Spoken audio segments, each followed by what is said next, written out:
Langit sore Jakarta berwarna jingga, membias di kaca apartemen sederhana milik Rangga. Ia duduk di balkon kecil sambil menyeruput kopi, menatap langit yang perlahan gelap. Dalam pikirannya, hanya satu nama, Naya. Rangga dan Naya sudah menjalin hubungan selama hampir 3 tahun. Mereka bertemu saat kuliah, dalam sebuah organisasi kampus. Cinta mereka tumbuh perlahan tapi pasti. Rangga mencintai Naya bukan hanya karena wajahnya yang manis, tapi juga karena sikapnya yang hangat dan perhatian.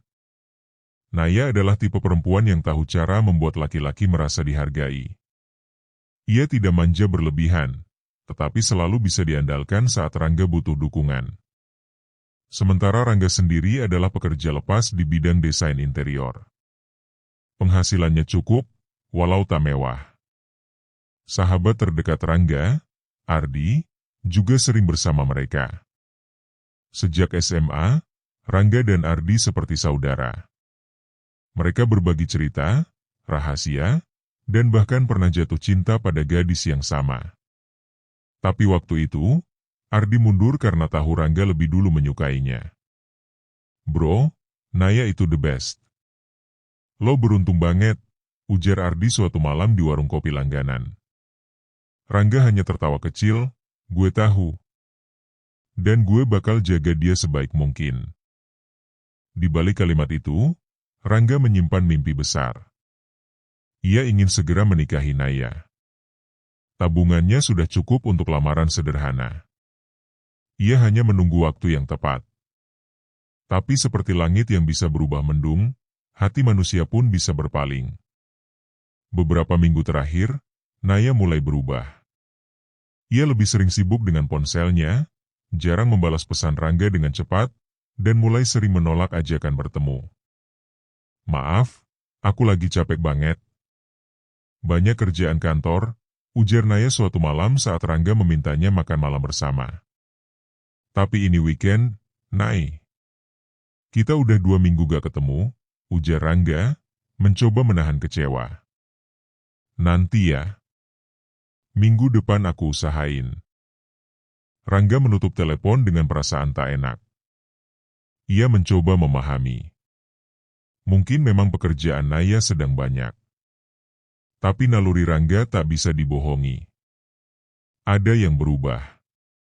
Ardi pun mulai jarang terlihat. Biasanya, setiap minggu mereka nongkrong bersama, bermain PlayStation atau sekadar ngopi. Kini Ardi selalu beralasan sibuk. "Lagi banyak lembur, bro. Lo juga ngertilah zaman sekarang nyari duit harus giat." Tapi dalam hatinya, Rangga mulai meraba-raba.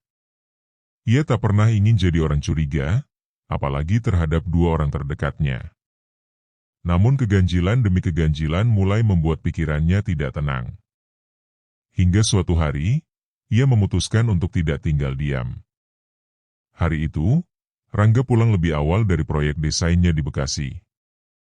Hatinya gelisah sejak pagi. Ia memutuskan untuk mampir ke sebuah kafe di daerah Kemang, tempat favorit Naya dan dirinya dulu berkencan. Ia hanya ingin duduk dan mengenang masa lalu.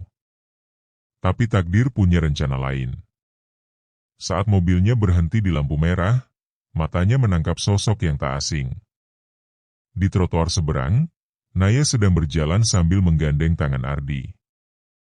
Mereka tertawa, begitu dekat, begitu nyaman.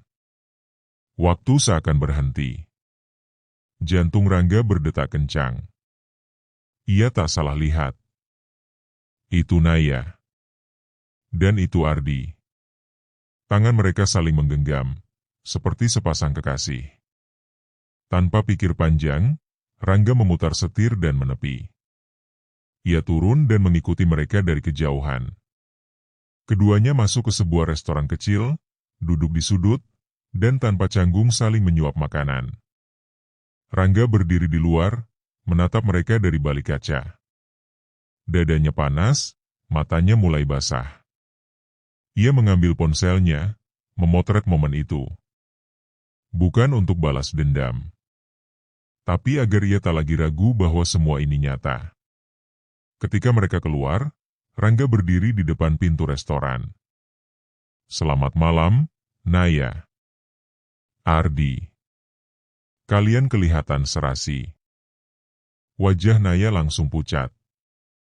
Ardi terdiam. Tak ada kata yang bisa menjelaskan semuanya. "Gue gak nyangka, Di. Lo yang paling gue percaya malah nusuk dari belakang." Rangga berdiri di atap gedung apartemennya malam itu. Ardi berdiri beberapa langkah darinya. Setelah insiden di restoran, Ardi mencoba menjelaskan. "Gue gak pernah niat, Rang. Awalnya cuma curhat biasa. Naya sering cerita lo sibuk, lo dingin.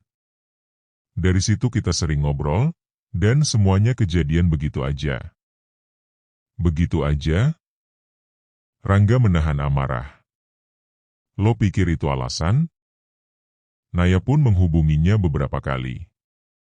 Ia menangis, minta maaf, mengatakan bahwa semuanya salah dan ia menyesal. Tapi bagi Rangga, luka itu sudah terlalu dalam. "Gue cinta sama lo, Nay.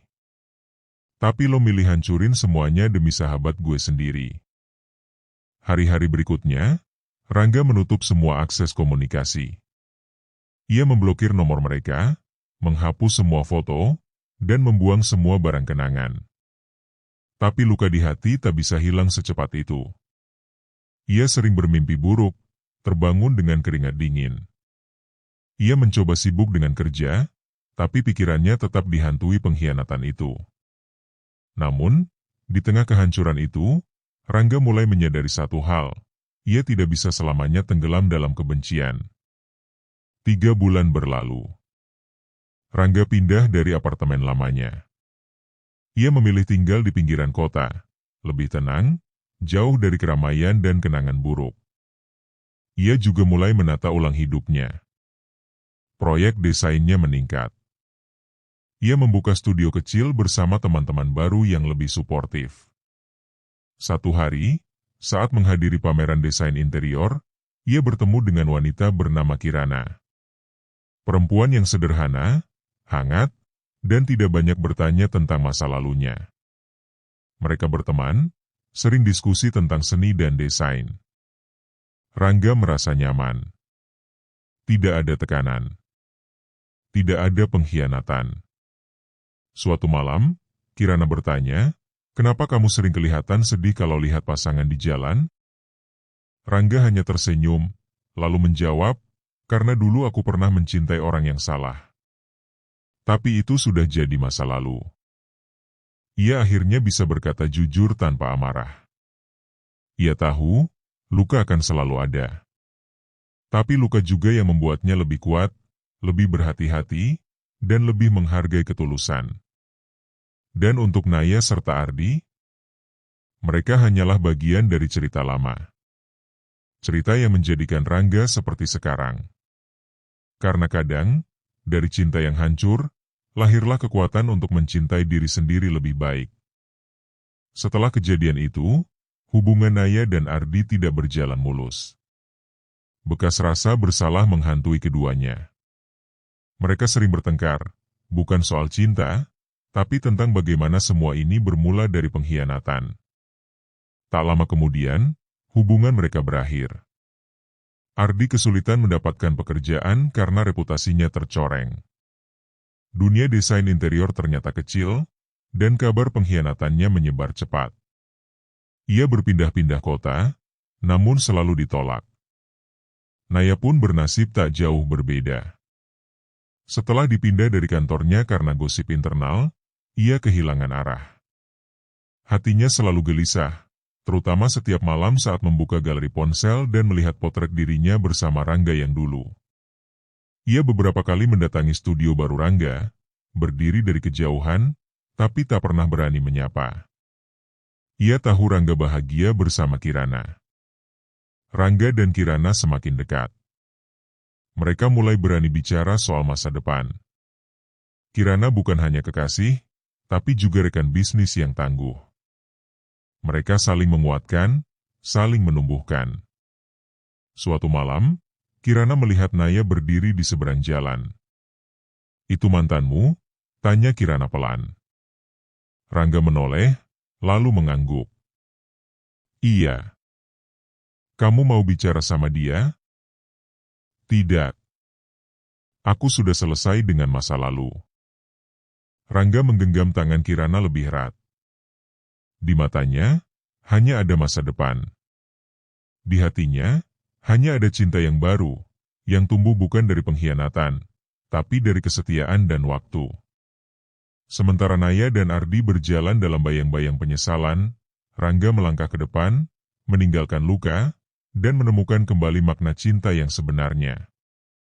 Setahun setelah kejadian pahit itu, Rangga melamar Kirana di sebuah resort sederhana di Ubud, Bali. Di tengah taman yang dipenuhi lentera gantung dan musik akustik lembut, ia berlutut di depan wanita yang telah menyembuhkan hatinya. Kirana, kamu bukan hanya masa depanku, tapi juga penyembuh dari masa laluku. Will you marry me? Kirana mengangguk dengan mata berkaca-kaca. Mereka berpelukan di tengah malam yang hangat, disaksikan cahaya lilin dan senyuman sahabat-sahabat baru yang tulus. Sementara itu, Naya hanya bisa melihat dari layar Instagram. Ia mengikuti diam-diam kehidupan Rangga.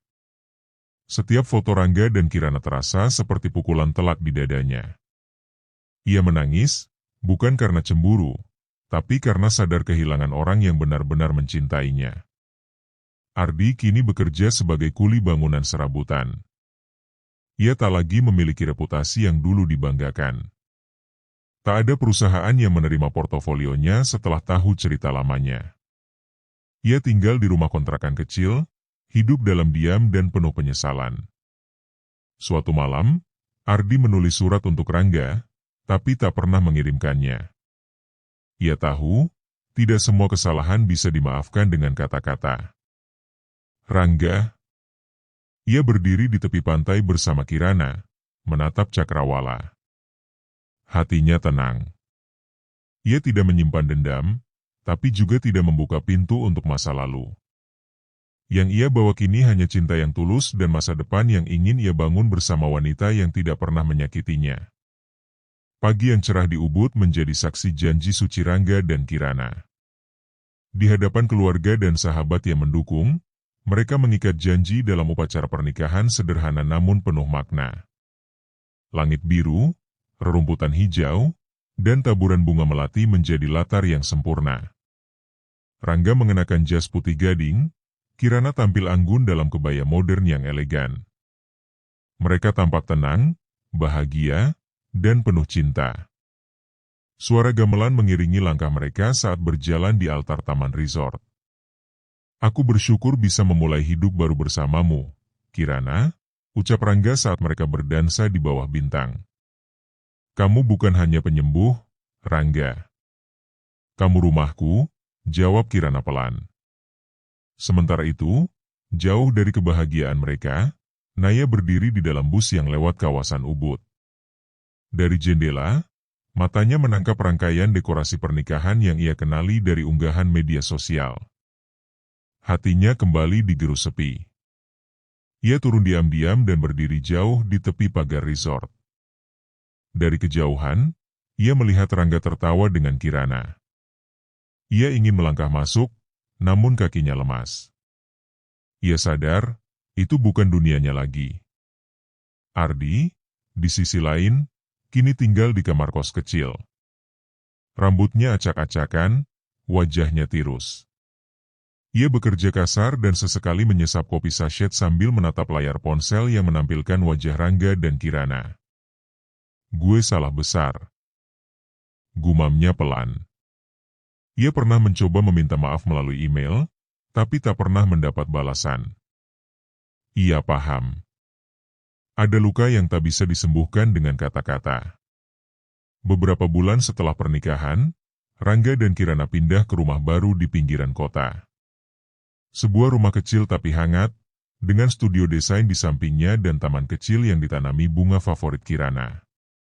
Setiap pagi mereka minum kopi bersama, membaca buku, atau sekadar bercanda tentang masa lalu yang kini hanya jadi pelajaran. Kalau suatu hari kita punya anak, kamu mau namain siapa? Tanya Kirana suatu pagi. Kalau laki-laki, namanya Haris. Kalau perempuan, namanya Raya. Karena dari reruntuhan luka, hidup kita tumbuh seperti fajar baru. Rangga tak lagi dikejar masa lalu. Ia tak lagi ingin tahu apa kabar Naya atau Ardi. Yang ia tahu, kebahagiaan itu bukan soal membalas, tapi tentang menemukan seseorang yang tidak akan pernah mengkhianati. Karena pada akhirnya, cinta sejati bukan tentang siapa yang datang pertama, tapi siapa yang tetap tinggal dan setia hingga akhir. Tamat.